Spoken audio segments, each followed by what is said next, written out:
hey guys, welcome back to another video. This video is all about how was my physical education exam. ये पहला exam था, board start हो गए हैं, preparation zero है।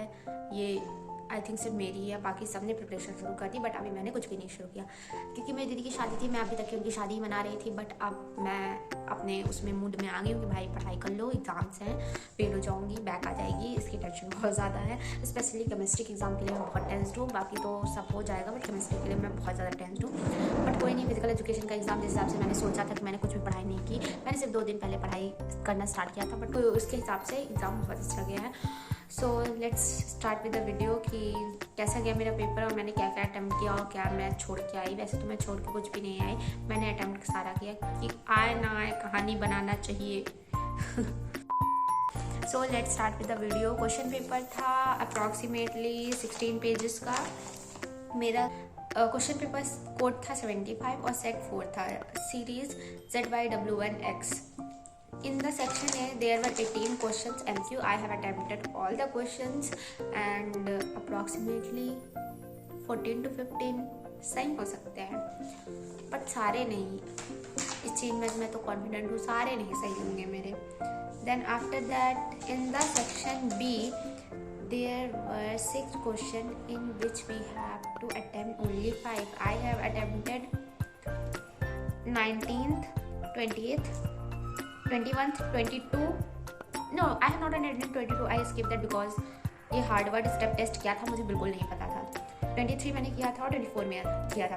19th में करेक्टिव मेजर्स ऑफ बाउलेक्स और राउंड शोल्डर का लिखना था, वो मैंने किया था। फिर 20th में benefit of participation in physical activities for children with special needs, ये करना था, ये मैंने बहुत एलेबोरेट करके लिखा था। फिर 21 में enumerate any 2 myths related food items with respective facts, ये मैंने किया था। इसमें मैंने 2 लिखे थे फूड मिथ, एक potato makes you fat, vegetarians can not build muscles, ये किए थे। उसके बाद 22 मुझे हार्डवर्ड स्टेप टेस्ट बिल्कुल भी नहीं आता था, तो 5 क्वेश्चन करने थे 6 में से, तो मैंने ये वाला स्किप किया था। फिर नेक्स्ट क्वेश्चन था 23, mention any 2 strategies for enhancing adherence to exercise. ये क्वेश्चन मैंने अपने मन से कुछ भी बना के लिखा था, थोड़ा बहुत रिलेटेड, क्योंकि मुझे ये आता नहीं था। फिर 24 था when wrestlers fall on the mat why they spread their arms, knees and legs, justify your answer, ये मैंने किया था। इसको भी थोड़ा सा बना के किया था और थोड़ा बहुत खुद से लिख दिया था। मैं सेक्शन सी में भी 5 क्वेश्चन अटेम्प्ट करने थे, there were 6 questions. So first वाला था कि run for specific cause and run for unity के बारे में लिखना था, एक स्टेटमेंट दिया था उसके कॉन्टेक्स्ट में। फिर 26 था describe physical and physiological benefits of women's participate in the sports, मैंने ये वाला किया था।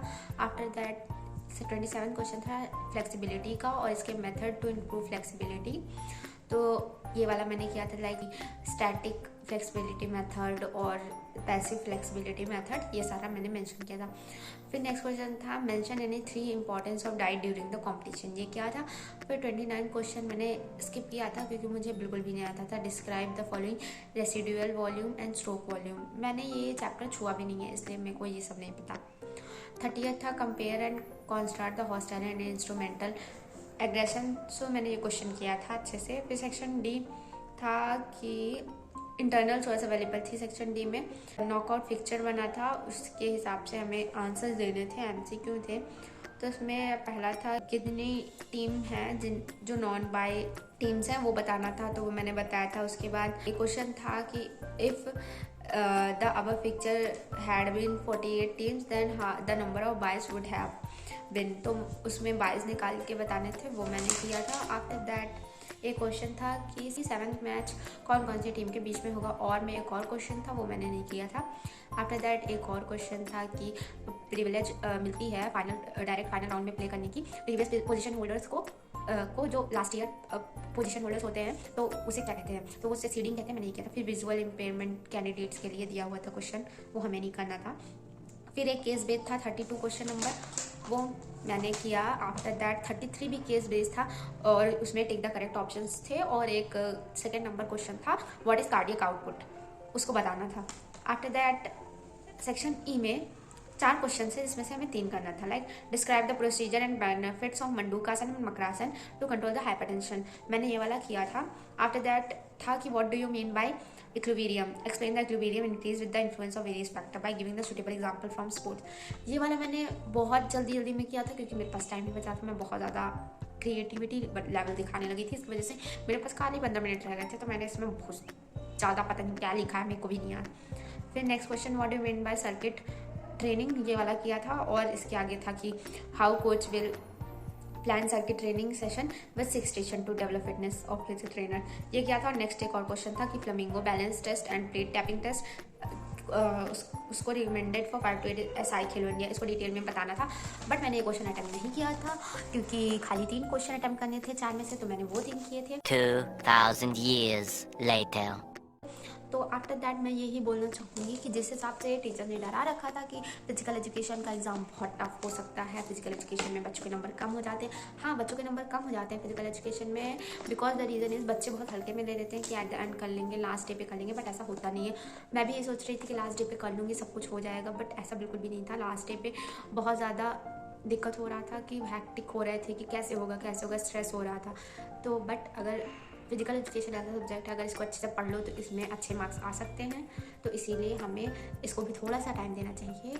अगर हफ्ते में एक बार भी पढ़ लोगे तो भी बहुत ज़्यादा बेनिफिशियल होगा मार्क्स स्कोर करने में। तो आने वाले 12th के बच्चों फिजिकल एजुकेशन को हल्के में मत लेना, इसको पढ़ लेना क्योंकि इससे बहुत अच्छे मार्क्स स्कोर हो सकते हैं। मान लो जैसे मेरे में माइन्यूट सी गलतियाँ हैं, थोड़ी बहुत उनमें मार्क्स कटे, इससे अच्छा है उसको पढ़ लो। अगर यही मैं 1 हफ्ते पहले से पढ़ती तो मुझे सब आता, बट मैंने 2 दिन पहले पढ़ा तो कुछ चीज़ें मुझे नहीं आती थी, तो मैंने बना के लिखी। तो इसलिए अगर इसको थोड़ा सा टाइम दोगे तो ये बहुत अच्छा रिजल्ट देगा। जिस हिसाब से सोचा था पेपर वैसा नहीं था, पेपर ईजी था। So yes, that was all about today. Thanks for watching, bye bye, see you in the next video.